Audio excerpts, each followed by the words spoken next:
खबर तो छपेगी, चाहे जो भी हो अंजाम। नमस्कार, मैं हूं अंजलि और आप देख रहे हैं कलयुग की कलम समाचार पत्रिका।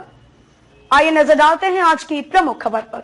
क्या सुप्रीम कोर्ट के चीफ जस्टिस स्वमेव संज्ञान लेकर चुनाव रैली के माध्यम से लाखों की भीड़ इकट्ठा करके कोविड-19 संक्रमण का खतरा फैलाने वाले नरेंद्र मोदी, अमित शाह, शिवराज सिंह चौहान जैसे तमाम नेताओं सहित चुनाव आयोग के आयुक्तों के खिलाफ जनता की हत्या और हत्या के प्रयास का मामला दर्ज करने का आदेश देने का साहस दिखाकर न्यायपालिका के जीवित होने का प्रमाण देश को देंगे?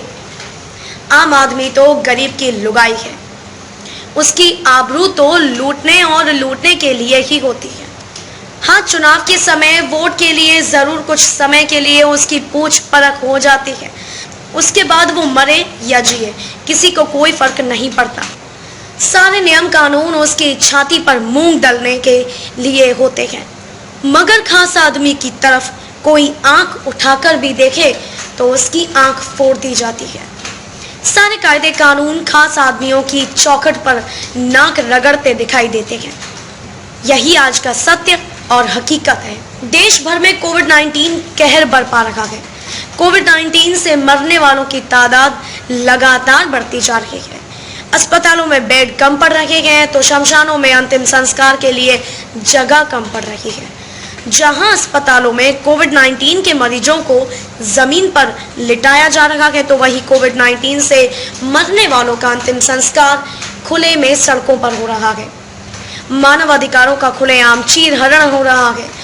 कोविड-19 से पीड़ित व्यक्ति के परिजनों का हौसला मरीज के इलाज कराने की सोचकर ही हवा हवाई हो रहा है।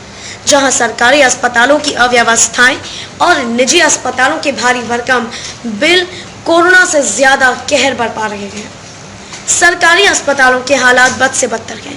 मरीज भगवान भरोसे होता है। मरीज के परिजन डॉक्टरों के पीछे हाथ जोड़े फिरते नजर आते हैं, मगर डॉक्टर उन्हें तिरछी नजर से भी नहीं देखते। सरकारी अस्पताल नरक यात्रा का पूरा सुख और अनुभव करा रहे हैं। वहीं निजी अस्पतालों में सुविधाएं तो हैं, मगर सुविधाओं के नाम पर मरीज को भर्ती करने की प्रक्रिया इतनी जालिम है कि परिजन सोचकर ही सहम जाते हैं।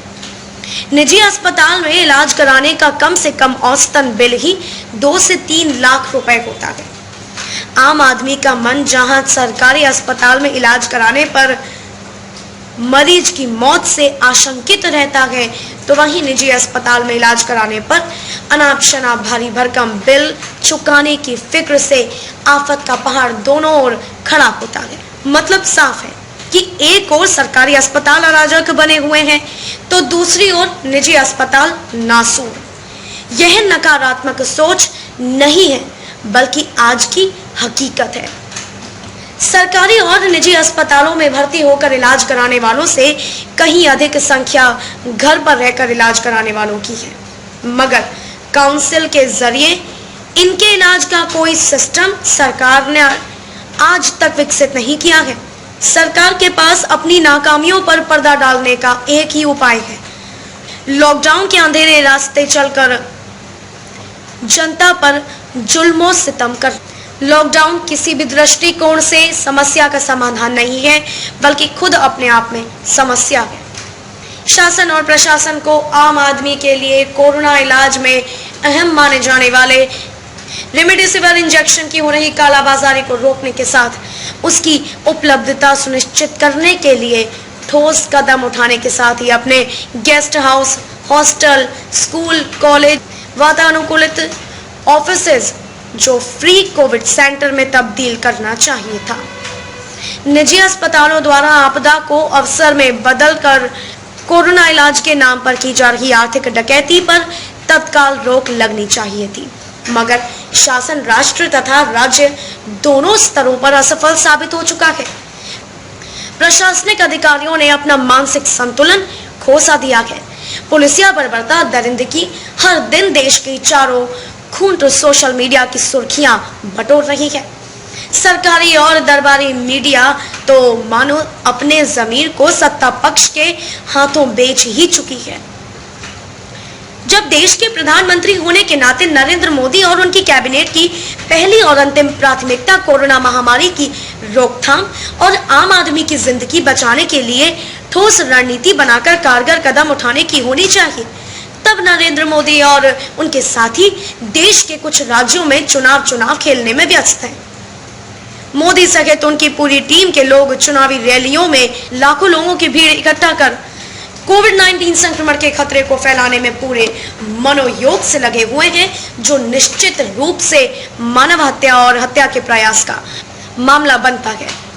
वकीलों, बुद्धिजीवियों, पत्रकारों की जायज टिप्पणियों को अपने अवमानना मानकर स्वमेव संज्ञान लेकर याचिका दायर कर तत्काल सुनवाई करने वाली आतंकियों तक को न्यायदान की खातिर आधी रात को भी न्यायपालिका के दरवाजे खोलकर इतिहास रचने वाली देश की सर्वोच्च न्यायपालिका के प्रधान न्यायाधिपति का क्या यह दायित्व नहीं बनता कि वे स्वमेव संज्ञान लेकर चुनाव रैली के माध्यम से लाखों की भीड़ इकट्ठा करके कोविड-19 संक्रमण का खतरा फैलाने वाले नरेंद्र मोदी, अमित शाह, शिवराज सिंह चौहान जैसे तमाम नेताओं सहित चुनाव आयोग के आयुक्तों के खिलाफ जनता की हत्या और हत्या के प्रयास का मामला दर्ज करने का आदेश देने का साहस दिखाकर न्यायपालिका के जीवित होने का प्रमाण देश को दे।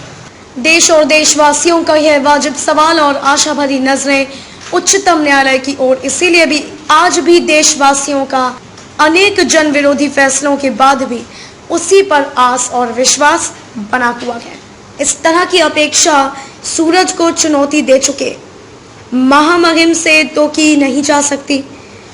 कब्र में सोए पड़े मुर्दों को भी चुनौती नहीं दे पा रहे संसद में विराजमान जीवित लाशों की शक्ल अख्तियार कर चुके माननीयों से भी अब कोई उम्मीद नजर नहीं आ रही है।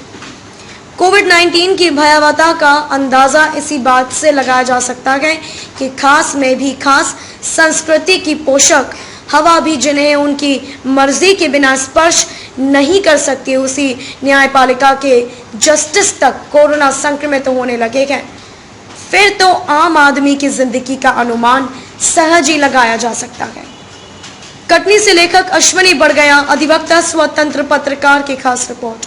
खबरों में अब तक के लिए बस इतना ही। मिलते हैं फिर किसी खास खबर के साथ, तब तक के लिए नमस्कार।